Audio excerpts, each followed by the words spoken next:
O padre José Eduardo de Oliveira e Silva, de Osasco, prestou depoimento à Polícia Federal em um dos inquéritos políticos conduzidos pelo ministro Alexandre de Moraes do Supremo Tribunal Federal. O padre já havia sido alvo de busca e apreensão a mando do ministro e, após o depoimento, seu advogado denunciou que a Polícia Federal questionou o padre sobre conversas com fiéis retiradas de seu aparelho celular. Em nota, o advogado Miguel Vidigal expôs: ficou patente que a Polícia Federal, não tendo encontrado qualquer matéria que o ligasse ao quanto investigado, passou a vasculhar conversas do sacerdote com fiéis e religiosos que fazem direção espiritual com ele, selecionando frases tiradas de contexto que nada tinham a ver com a investigação em mensagens que estão protegidas pelo sigilo sacerdotal. O advogado lembrou que tal conduta viola tratados internacionais e a lei brasileira. Ouça a nota divulgada pelo advogado do padre José Eduardo após o depoimento. Nota à imprensa, 7 de novembro de 2024, referente à intimação do padre José Eduardo de Oliveira e Silva. A imprensa tem divulgado o fato de o padre José Eduardo de Oliveira e Silva ter dado depoimento à Polícia Federal em virtude da investigação que tramita no Supremo Tribunal Federal sob o número PET 12.100. Reiterou-se e ficou claro que o padre nunca participou de qualquer reunião, nem colaborou na redação de qualquer documento que visasse favorecer uma ruptura institucional no país. Embora o depoimento tenha transcorrido dentro dos parâmetros de urbanidade esperados, causou espanto e inconformidade o fato da Polícia Federal ter extraído conversas do religioso com fiéis e sacerdotes que regularmente o procuram para a direção espiritual. Como já se temia, desde o momento em que se soube que as investigações quebrariam a senha de seu celular, ficou patente que a Polícia Federal, não tendo encontrado qualquer matéria que pudesse ligá-lo ao quanto investigado, passou a vasculhar conversas do sacerdote com fiéis e religiosos que fazem direção espiritual com ele, selecionando frases tiradas de contexto que nada tinham a ver com a investigação, em mensagens que estão protegidas pelo sigilo sacerdotal.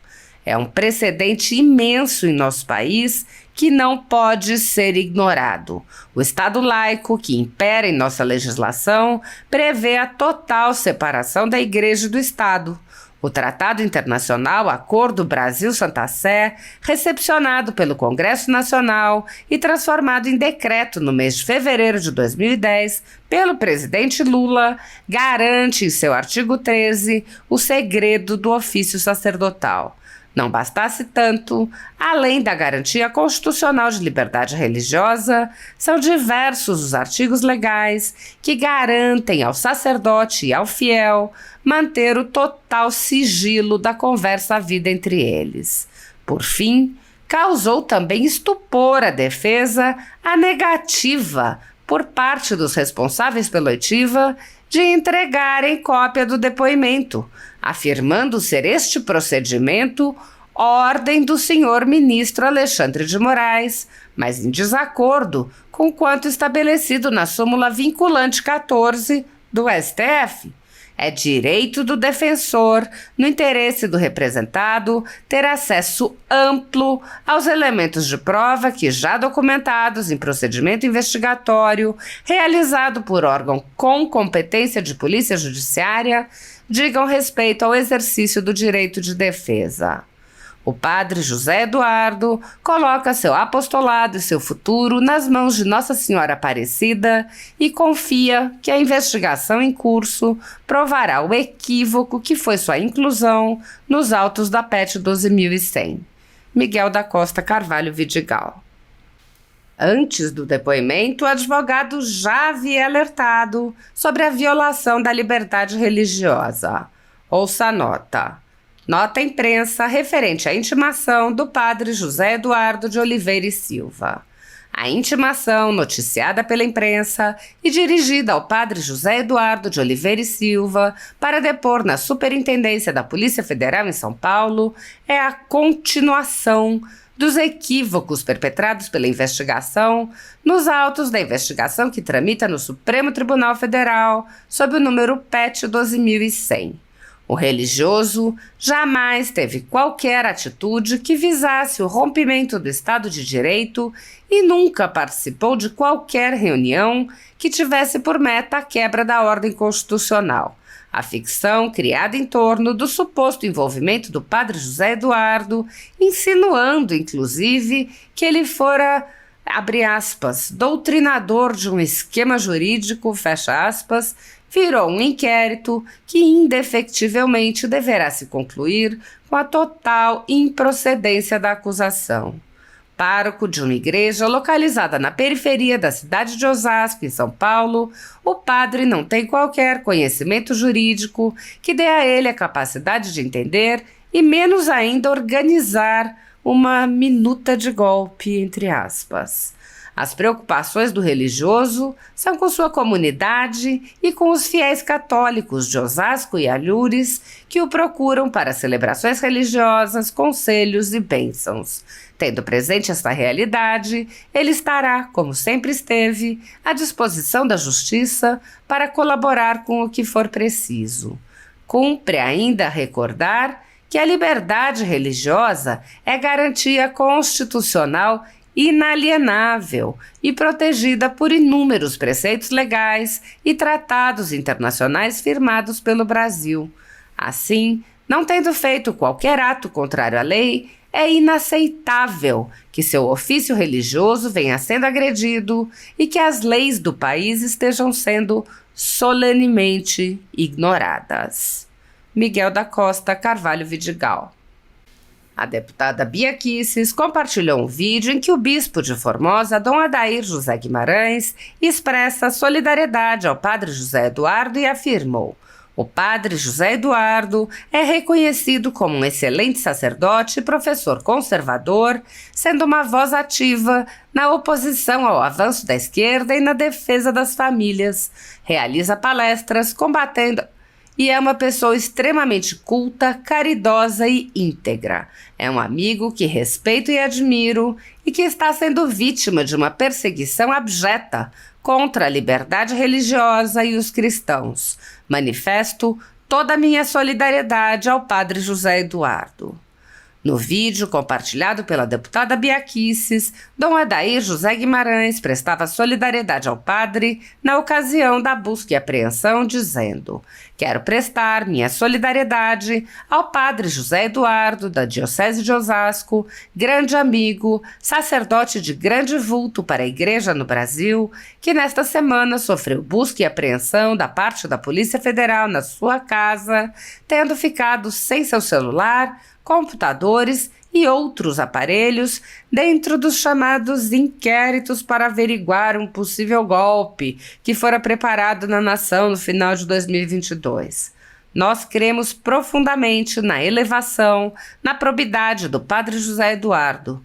Lamento que alguns católicos, como ontem pude ver, replicaram nas mídias discursos de ódio contra este sacerdote, alegando a sua intrépida missão de defender a vida, se colocando contra o aborto, como muito bem fez na defesa em nome da CNBB, alguns anos atrás no Supremo Tribunal Federal, defendendo a vida. E também por ser um padre profundamente qualificado, visto que é doutor em teologia moral. Ao dileto irmão padre José Eduardo, a minha profunda solidariedade e confiança na sua inocência e na sua probidade. Que Deus continue abençoando seu ministério sacerdotal e seu magistério teológico em favor do bem da nossa Santa Igreja. O vídeo em que Dom Adair prestava solidariedade ao padre José Eduardo após a busca e apreensão também foi compartilhado pela senadora Damares Alves, que disse: compartilho com vocês um vídeo com uma importante mensagem de Dom Adair José. Registro neste ato minha solidariedade, respeito e admiração ao padre José Eduardo, da cidade de Osasco, em São Paulo. Faz muitos anos que tenho a alegria de contar com a parceria e amizade do padre José Eduardo. Ele era um jovem sacerdote quando o conheci e muito tenho aprendido com ele em todos estes anos. A luta de padre José Eduardo em defesa da vida e da família nos inspira. Força, padre José Eduardo! O único crime deste ilustre sacerdote é amar profundamente a vida humana e servir ao Senhor Jesus, orando por sua vida, irmão. A escritora Cláudia Wilde lamentou: na ditadura judicial em curso no país, até mesmo um padre é perseguido. O padre José Eduardo de Oliveira e Silva, da Diocese de Osasco, foi intimado a prestar depoimento. O sacerdote já tinha sido alvo de busca e apreensão no início deste ano em uma operação da PF por suposta participação numa tal tentativa de golpe de Estado. É inacreditável. O perfil Cartas de um Adorador apontou: o padre José Eduardo é um doutor de almas. As pessoas confidenciam a ele seus dramas mais profundos. Ele também é um estudioso de teologia moral. Sacerdotes do país inteiro o procuram para sanar dúvidas. Seu sigilo sacerdotal jamais poderia ter sido violado.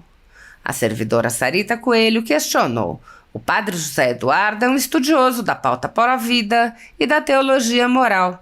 Por que querem criminalizar suas ações como professor especialista nesse assunto e como ministro dos sacramentos da Igreja? A vereadora Sonaira Fernandes disse: todos que conhecem o padre José Eduardo sabem que ele só se preocupa em fazer o bem para o próximo e promover o reino de Deus. E o golpe que ele costuma dar é na cabeça de Satanás. O cidadão Carlos Frederico Lima ponderou: padre José Eduardo nunca se meteu com política. Está parecendo revanchismo do STF contra ele por causa da defesa contundente, mas extremamente técnica, contra o aborto, numa audiência pública da ADPF 442. Padre José Eduardo estava representando a CNBB na ocasião. Na conjuntura jurídica atual do Brasil, muitas pessoas estão sendo tratadas como subcidadãos e subhumanos, sendo perseguidas implacavelmente por medidas judiciais invasivas e arbitrárias, sem direito razoável ao contraditório e à ampla defesa, pelo simples motivo de terem manifestado apoio ao ex-presidente Jair Bolsonaro. Por expressarem suas opiniões, são alvo de CPIs, de inquéritos secretos conduzidos pelo ministro Alexandre de Moraes no Supremo Tribunal Federal, ou são vítimas de medidas arbitrárias, como prisões políticas, apreensão de bens, exposição indevida de dados, entre outras. O ex-presidente Jair Bolsonaro chegou a advertir em um pronunciamento para uma manifestação da subprocuradora Lindora Araújo, da Procuradoria-Geral da República, que denunciou o uso da técnica da Fishing Expedition por parte do ministro Alexandre de Moraes. A técnica é comum nos inquéritos conduzidos por Moraes contra adversários políticos, jornais independentes e cidadãos que se expressam de maneira crítica contra a conduta de ministros da Suprema Corte. Neste modus operandi, o investigador promove uma devassa em pessoas escolhidas por ele para procurar algum indício ou algum motivo para acusação, em contrariedade ao preconizado pelo direito que deveria investigar fatos. Em inquéritos conduzidos em cortes superiores, observa-se um procedimento característico. Matérias da velha imprensa atribuem um rótulo ou marca a um grupo de pessoas e isso é tido como suficiente para quebras de sigilos, interrogatórios, buscas e apreensões, prisões e confiscos. As matérias e depoimentos de pessoas suspeitas são aceitas sem questionamento e servem de base para medidas cautelares contra as pessoas marcadas. Após promover uma devassa nas pessoas e empresas, no que é conhecido como Phishing Expedition, os dados são vazados para a velha imprensa, que então promove um assassinato de reputações que dá causa a novas medidas abusivas. Conforme vários senadores já notaram, os procedimentos são comumente dirigidos aos veículos de imprensa independentes em evidente tentativa de eliminar a concorrência, controlar a informação e manipular a população brasileira. Os inquéritos são mantidos abertos por tempo indeterminado para continuarem a produzir seus efeitos devastadores sobre as vidas dos investigados que não têm meios para questionar as decisões. Em um inquérito administrativo no Tribunal Superior Eleitoral, seguindo esse tipo de procedimento, o ministro Luiz Felipe Salomão ordenou o confisco da renda de diversas pessoas, sites e canais conservadores, inclusive a Folha Política. A decisão recebeu elogios dos ministros Luiz Roberto Barroso, Alexandre de Moraes e Edson Fachin. E o inquérito passa de corregedor em corregedor, muitas vezes sem que a situação dos alvos seja sequer analisada. A decisão de Salomão não discrimina os conteúdos e atinge a totalidade da renda dos sites, com o objetivo de levar ao fechamento dos veículos por impossibilidade de gerar renda. Todos os nossos rendimentos de mais de 20 meses de trabalho são retidos sem base legal. Se você apoia o trabalho da Folha Política e pode ajudar a impedir o fechamento do jornal, doe qualquer valor à empresa Raposo Fernandes através do Pix, utilizando o QR Code que está visível na tela ou o código ajude@folhapolitica.org. Caso não utilize Pix, há a opção de transferência bancária para a conta da empresa Raposo Fernandes, disponível na descrição deste vídeo e no comentário fixado no topo. Há mais de 10 anos, a Folha Política vem mostrando os fatos da política brasileira e dando voz a pessoas que o cartel midiático quer calar. Pix ajude@folhapolitica.org. Excelentíssima Presidente Carmen Lúcia, Excelentíssima Ministra Rosa Weber, nas pessoas de quem saúdo os demais integrantes da mesa, os colegas expositores. Acerca do aborto, a Conferência Nacional dos Bispos do Brasil pronunciou-se de maneira absolutamente inequívoca por diversas ocasiões, reiterando, abre aspas, sua posição em defesa da integralidade, inviolabilidade e dignidade da vida humana desde a sua concepção até a sua morte natural, e condenando assim todas e quaisquer iniciativas que pretendam legalizar o aborto no Brasil. Fecha aspas. Pela limitação do tempo, quero fazer apenas 4 breves colocações. Primeira colocação.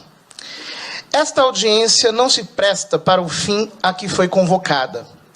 Presta-se apenas para legitimar o ativismo nessa corte. Está se fingindo ouvir as partes, mas na realidade o que se está fazendo é legitimar o ativismo que virá em seguida. A prova disso é que os que defendem o reconhecimento do aborto como direito tiveram bem mais do que o dobro do tempo e bem mais do que o dobro de representantes do que os que defendem a posição contrária. Isso não respeita o princípio do contraditório que está expresso na Constituição Federal, cujo artigo 5º, inciso 55, estabelece que aos litigantes em processo judicial ou administrativo são assegurados o contraditório, a igualdade das partes no processo e a ampla defesa. Esta audiência, ao contrário, é parcial. A própria maneira pela qual está sendo conduzida viola a Constituição. Segunda colocação. A ADPF 442 sequer deveria ser aqui processada. Deveria ter sido indeferida de plano e imediatamente. A petição inicial é inepta, porque a Lei 9.882/99, que é a lei que rege as ADPFs, estabelece como requisito essencial para o processamento que a petição inicial venha instruída por controvérsia. O artigo 1º da mencionada lei estabelece que, abre aspas, caberá arguição de descumprimento de preceito fundamental quando for relevante o fundamento da controvérsia constitucional sobre lei ou ato normativo. O artigo 3º estabelece que, abre aspas, a petição inicial deverá conter a comprovação de existência de controvérsia relevante sobre a aplicação do preceito fundamental que se considera violado, fecha aspas. Ora, é fato evidente que, desde 1988, nunca houve controvérsia alguma sobre a constitucionalidade da norma impugnada. A controvérsia foi artificialmente fabricada no voto do habeas corpus 124.306, redigido pelo ministro Barroso, ex-advogado de organizações que defendem a despenalização do aborto. Até o voto, não havia, em qualquer obra de direito constitucional ou penal, nenhum registro de suspeita de inconstitucionalidade da norma. Terceira colocação. O Supremo Tribunal Federal não pode legislar.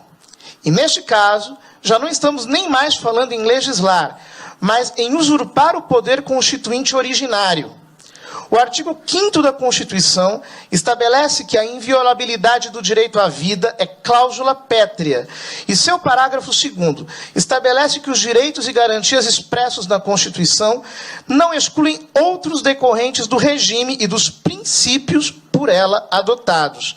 Ou seja, proíbe qualquer interpretação restritiva dos direitos consignados neste artigo, inclusive o direito à vida. As únicas restrições ao direito à vida são aquelas estabelecidas no próprio direito, no próprio texto da Constituição. Portanto, nem o Congresso poderia diminuir esses direitos, muito menos o Supremo Tribunal Federal. Por esses motivos, tanto esta audiência pública quanto este processo não são legítimos.